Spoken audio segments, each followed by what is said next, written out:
Take a deep breath and imagine this moment as a reset. Think of your life like a book, and today, right now, you've turned to a brand new chapter. Not because everything was perfect before, and not because you suddenly know all the answers, but because you decided something important. You're ready to become your best self. But before we talk about achieving goals, habits, or success, we need to do something even more powerful. We need to wake up to who you really are. Most people live life half asleep. They follow routines they didn't choose. They chase goals society handed them. They listen to voices around them and forget the most important voice, their own. Maybe you've felt that before. Maybe you've had moments where you thought, is this really my life? Is this really who I'm meant to be? If you're listening right now, that means you already heard a small whisper inside you. There is more. And that whisper is your true self calling you forward. Self-improvement does not begin with doing more. It begins with remembering who you are at your core, a human being with potential that has not been fully explored yet. And that's exciting. So let's start with a simple truth. You don't need to become someone else. You just need to return to the real you. Think back. When you were younger, you dreamed freely. You were curious. You believed big things were possible. Somewhere along the way, school, family, society, fear, that confidence faded. You learned to play small. You learned to doubt yourself. And maybe without noticing, you stopped imagining who you could be. Today, we reclaim that part of you. For the next few moments, reflect on this question. If you could remove every fear and every limitation, who would you become? Don't rush it. Let that idea sit with you. Sometimes the answer comes fast. Sometimes it arrives slowly. But it always comes. Here's your first step on this journey: awareness. Pay attention to your inner voice this week. Notice your thoughts. Notice when you speak poorly about yourself or when fear tries to control your choices. You can't change what you aren't aware of, so awareness is your greatest beginning tool. And I want to give you a practice to start today. It's simple. Every morning, ask yourself one question.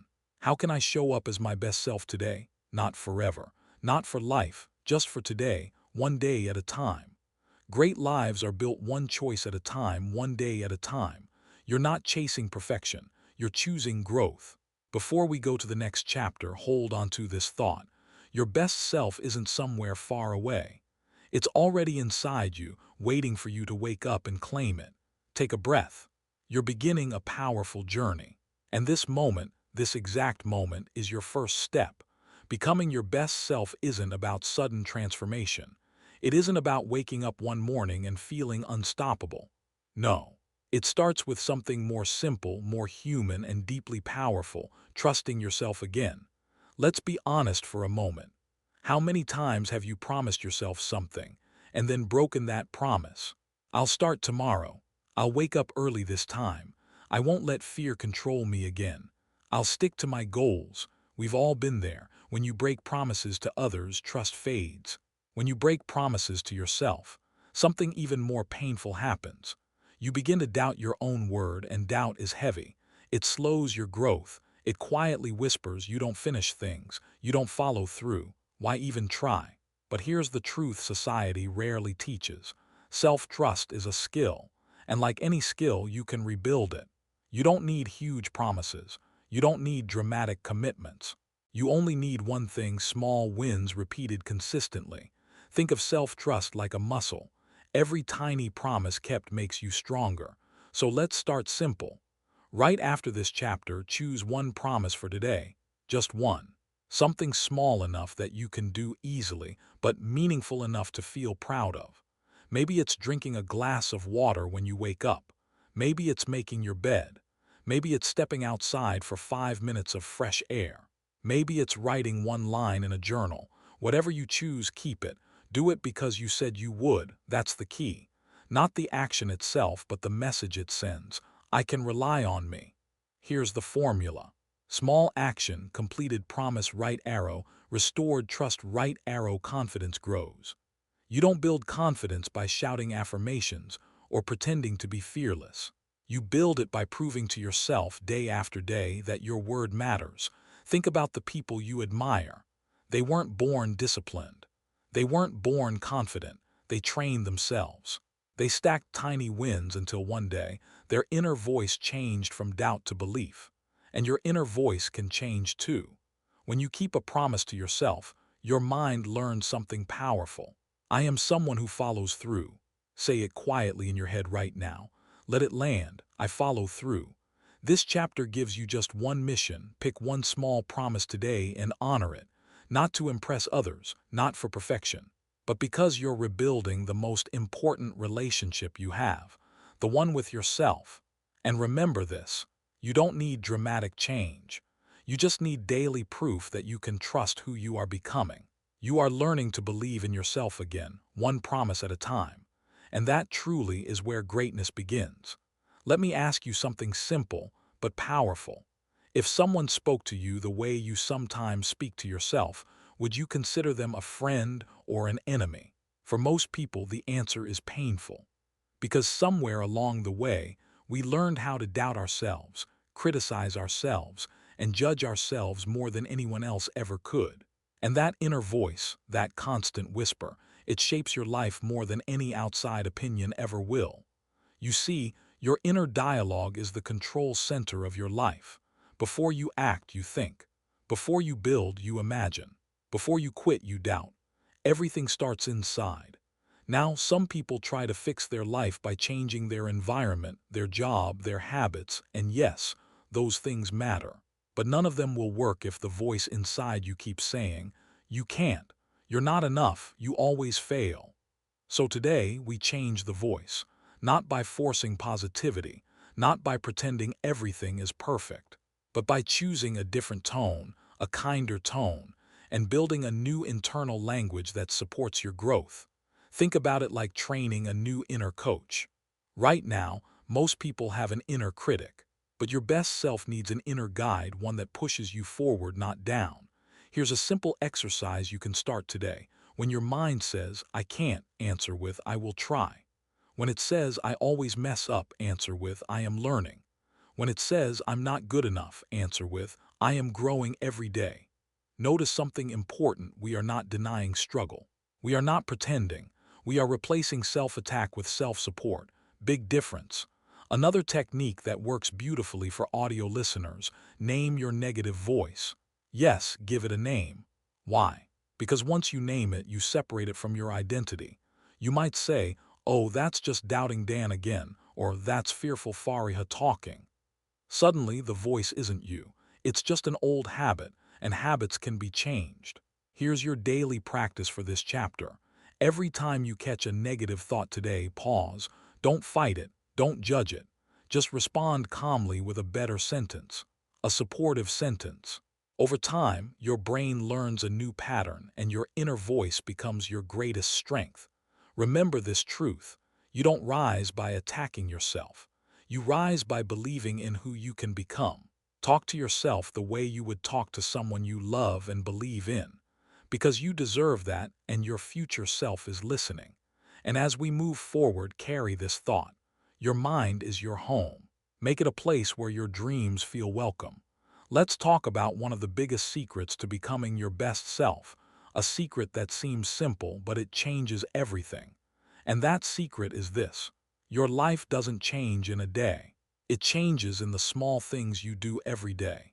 Most people dream big, but they act small, not in a bad way, but in a scattered way. They wait for motivation. They wait for the perfect time. They plan, and nothing actually changes. But here's the truth: habits shape your destiny more than motivation ever will. Think about water dripping on a stone. One drop does nothing. But drip after drip, day after day, the stone begins to carve. Your habits work the same way. They quietly carve your character, your mindset, and your future. You do not need dramatic change. You need consistent small actions. Let's break it down into 3 parts you can practice starting today. 1. Choose just one habit, not 5, not 10. 1. Maybe it's reading for 5 minutes. Maybe it's stretching for 2 minutes. Maybe it's journaling 1 sentence. Maybe it's drinking a glass of water first thing in the morning. Small habits are powerful because you can't fail them. And every time you succeed, your mind learns, "I follow through, I grow." 2. Attach the habit to something you already do. This is called habit anchoring. You don't create a habit in thin air. You attach it to a routine that already exists. After brushing your teeth, write arrow, drink water. After waking up, say a gratitude thought. After sitting at your desk, write arrow, take one deep breath. Before checking your phone, set one intention. Tiny, simple, consistent. Your brain loves routines. Give it one that helps you become stronger. 3. Celebrate the habit. Yes, celebrate it. Why? Because emotion is fuel. The brain repeats what feels good. Say to yourself, good job, I'm growing. That was a win. It might feel silly at first, but celebrating small wins builds identity. And identity builds transformation. Because in the end, habits are not just actions. Habits are proof of who you are becoming. Now take a moment and imagine your future self. 1 year from now. 10 small habits stacked daily. No rush. No pressure, just steady growth. You'd be calmer, you'd be stronger, you'd be healthier. You'd trust yourself more. You'd be closer to your dreams, not because of big moments, but because of tiny choices repeated. Here is your takeaway for today. The smallest consistent habit beats the biggest temporary effort. Show up for your growth, even in tiny steps. One small habit is not just a task. It is a message to your future self. I'm building the life I deserve. There's a quiet truth about becoming your best self, and it's one most people avoid. It's this: growth lives on the other side of discomfort. Think about the moments that shaped you the most. Were they easy, smooth, comfortable? Probably not. Real growth rarely feels gentle in the moment. It feels like stretching. It feels like uncertainty. Sometimes it feels like fear, but discomfort isn't danger. Discomfort is the doorway to a better version of you. Most people confuse the two. The moment life gets uncomfortable, they run back to what feels safe. They avoid difficult conversations. They avoid new experiences. They avoid change. And slowly, without realizing it, their life becomes smaller than their potential. You weren't built for a shrinking life. You were built to expand. So let's talk about discomfort differently, not as something to fear, but as a sign you are stepping into your growth zone. Imagine 3 circles. The first circle is your comfort zone. It feels easy, familiar, predictable. Nothing new happens here. The second circle is the discomfort zone. It feels uncertain. Your heart beats faster. You feel challenged. This is where growth begins. The third circle is the panic zone, overwhelming, unsafe, too much too fast. We don't go there. Growth isn't about hurting yourself. It's about stretching yourself little by little with intention. So your goal is simple. Live more often in the growth zone, just past comfort but far from panic. Here's how to practice that in daily life. Step 1. Notice resistance. When something feels uncomfortable, pause and say, interesting. This is growth energy. Label the feeling. Awareness gives you power. Step 2. Take a small step, not a massive leap. You don't need to change your whole life in a day. Just pick one stretch, send the email. Introduce yourself to someone new, speak up once in a meeting, wake up 10 minutes earlier, try the habit again even after you slipped. One small push. Repeat it often. Step 3. Celebrate the stretch. Each time you lean into discomfort, you prove something to yourself. I am capable. I am growing. That's how courage is built, not in giant dramatic moments, but in tiny decisions where fear whispers stop and you gently whisper back, I'll go anyway. And here is something powerful to remember. Discomfort is temporary. Growth is permanent. One day, what scares you now will feel natural. The things that once felt big will feel small. And you will look back and realize that uncomfortable step was actually the doorway to a new level of life. Your best self isn't hiding behind comfort. Your best self is waiting where courage begins. So today, just one stretch, one bold breath, one brave moment. You don't need to be fearless to grow. You just need to move even while feeling fear. If you want to become your best self, there's one skill that quietly transforms everything: your relationships, your decisions, your confidence, and the way you move through life. That skill is emotional self-management, not avoiding emotions, not pretending you're strong, not forcing positivity. Real strength is feeling your emotions without letting them control your life. Let's start with something simple. Your emotions are not the enemy. They are signals. They tell you something about your needs, your fears, your values, and your boundaries. Anger might say, something feels unfair.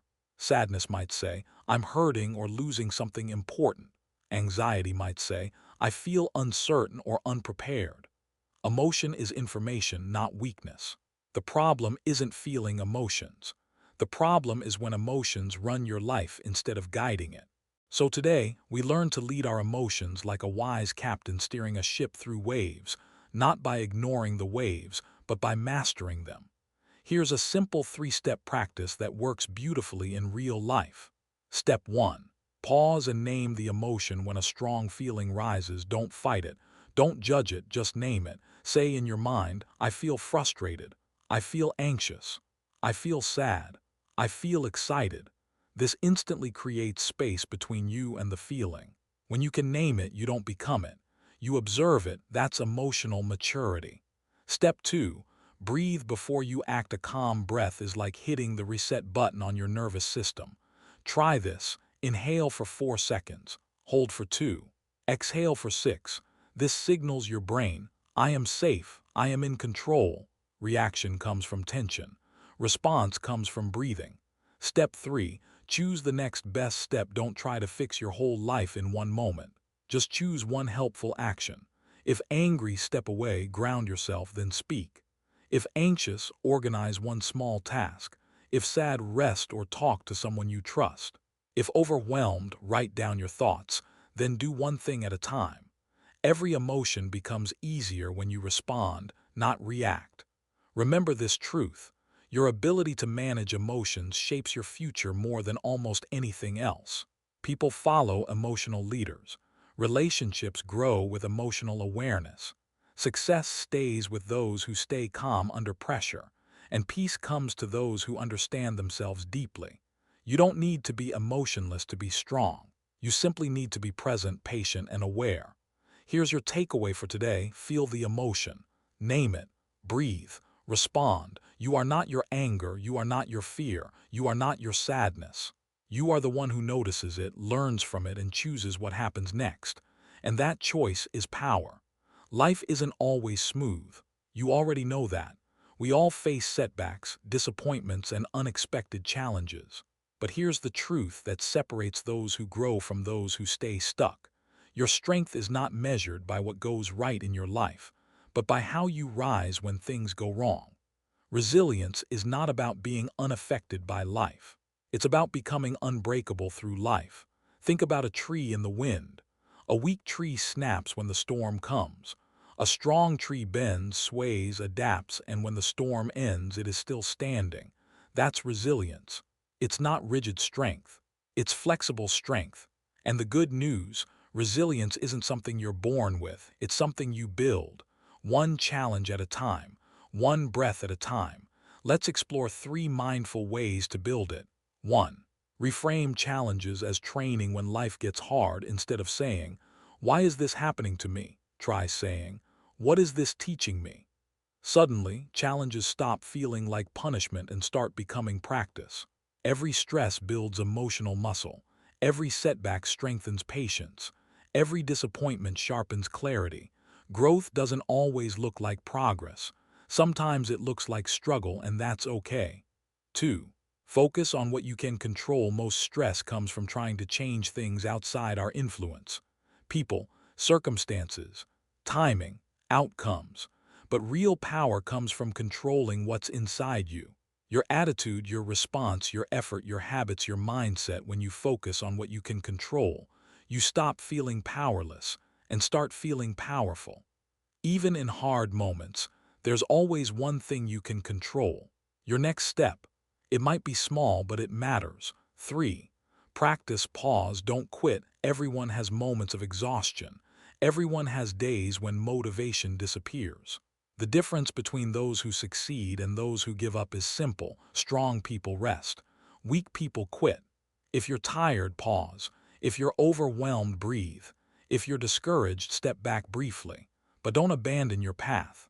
Success rarely goes to the fastest. It goes to the one who keeps walking, even slowly, and never lets temporary emotion decide permanent direction. Your future self will thank you. And here's something deeply important to remember. Resilience isn't only built in hard times. It's built every time you tell yourself, I can handle this. Each challenge you survive adds another layer to your inner strength. Every time you face discomfort and continue anyway, you evolve. So the next time life presses on you, remind yourself, this moment is shaping me. I am becoming wiser. I am becoming stronger. I bend, but I do not break. Because your best self isn't the version that never falls. It's the version that always rises. There comes a moment in every person's life when they pause and ask a powerful question. What am I really here for? It's a quiet question, a deep question, and for many people, a scary question, because they believe purpose has to be something huge, dramatic, or world-changing. But here's the truth you need to hold close. Purpose is not found. Purpose is built slowly, through choices, curiosity, and courage. You don't wake up one day with a full map of your mission. Instead, life reveals your path step by step as you move, try, learn, and grow. So let's explore purpose in a way that feels real and achievable, not overwhelming. Purpose is not a destination. It's direction most people freeze because they think they need to know the final plan. But purpose isn't a finished picture, it's a compass. It points you toward what matters even if you can't see every step yet. Ask yourself, what kind of life feels meaningful to me? Not perfect, not impressive, meaningful. Maybe it's helping people. Maybe it's building something. Maybe it's creating, healing, teaching, exploring, innovating, serving, learning, or leading. Purpose starts with curiosity, not clarity. Follow what pulls you. Pay attention to moments when you feel alive. Pay attention to activities where time disappears. Pay attention to what inspires you, excites you, or feels like this matters. Those moments are not accidents, they are signals. You don't discover purpose intellectually. You feel it emotionally. It whispers before it ever shouts. Serve something beyond yourself. The most powerful purpose is never just about personal success. It always connects to others, even in small ways. Purpose grows when you ask, how can my growth help someone else grow? How can my strength support someone else's journey? How can my gifts make life better, even for one person? You don't need a grand mission to have a meaningful life. Helping one person a day is purpose. Spreading kindness is purpose. Creating something useful is purpose. Becoming the best version of you and letting others benefit is purpose. Start with one small, meaningful action. Purpose becomes real when you live it. So today, choose one action that aligns with the life you want to build. Call someone you care about. Learn something new. Practice your craft. Write, help, listen, build. Try. Big purpose grows from small daily meaning. Remember this, you don't need to rush. You don't need the whole picture. You don't need approval from anyone. All you need is one question to guide you forward every morning. What can I do today that feels meaningful? Purpose isn't a future moment. Purpose is right now, in your choices, your growth, and the impact you make, even quietly. Every day you move with intention.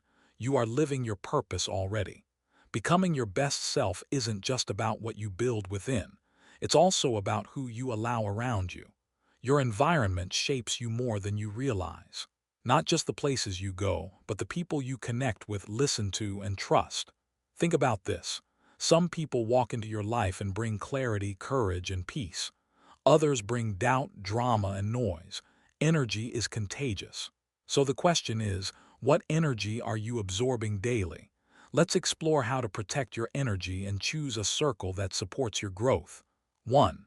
Notice how people make you feel. Listen to your body and emotions. They're honest. Ask yourself, after spending time with this person, do I feel calm or drained? Do I feel inspired or small? Do I feel supported or judged? Pay attention. Energy doesn't lie. If someone constantly brings negativity into your life, even subtly, your spirit feels it. And over time, that has a cost. 2. Set boundaries without guilt. Boundaries aren't walls. They are doors you control. A boundary isn't harsh. A boundary says, I respect myself enough to protect my peace. You don't need to explain your boundaries to everyone. You don't need approval. A simple, peaceful approach works. I can't do that today. I need time to recharge. I prefer conversations that are uplifting. When you protect your energy, you protect your future. 3. Choose people who add to your life. Your circle should feel like sunlight, warm, supportive, nourishing. Surround yourself with people who celebrate your wins, encourage your growth, speak with honesty. Not jealousy, take responsibility for their life, have dreams and work toward them, make you feel seen and valued. When you grow, you will outgrow certain relationships. And that's okay. Growth doesn't mean you dislike people. It means you choose environments that match your direction. 4. Become the energy you want to attract. If you want supportive people, be supportive. If you want inspiring people, live inspired. If you want loyal, loving people, be loyal and loving. You attract what you practice. Your energy introduces you before your words ever do. So build yourself into someone others feel safe with, someone others trust, someone who brings peace, not chaos. Your circle is a mirror. Look around you. Are your relationships pulling you forward or holding you still? Are you surrounded by dreamers or doubters, builders or complainers? Life is too short to shrink around people who don't see your value. You don't need a big circle, just a true one. Choose people who feel like growth, who challenge you kindly, who believe in who you are and who you are becoming. Protect your energy, guard your peace, value your space. Because when you choose your circle wisely, you rise higher, faster, and with more strength than you ever could alone. Listen closely, because this chapter is not about living forever. It's about living in a way that matters. One day, your time here will end. Your voice will quiet. Your footsteps will stop. But your impact, that can continue. And this rule is simple. Don't just pass through life, leave something behind. A legacy isn't fame. It's not popularity. It's not millions of followers screaming your name. A legacy is influence etched into hearts, woven into lives, carried forward in thoughts, actions, and stories. Think about it. Who shaped you? A parent, a teacher, a friend, a stranger who showed kindness. They didn't need perfect lives. They just needed moments of strength, wisdom, or love, and you remember them for it. One day, someone will remember you the same way. So the question is, what will they remember? Will they remember your kindness, your courage when it mattered, your honesty when everyone chose shortcuts, your willingness to help, your persistence when life hit hard? Legacy isn't about becoming extraordinary. It's about making ordinary moments meaningful. Maybe your legacy will be a family you raised with love. Maybe a business you built that supported others. Maybe a lesson you taught someone who will teach it again.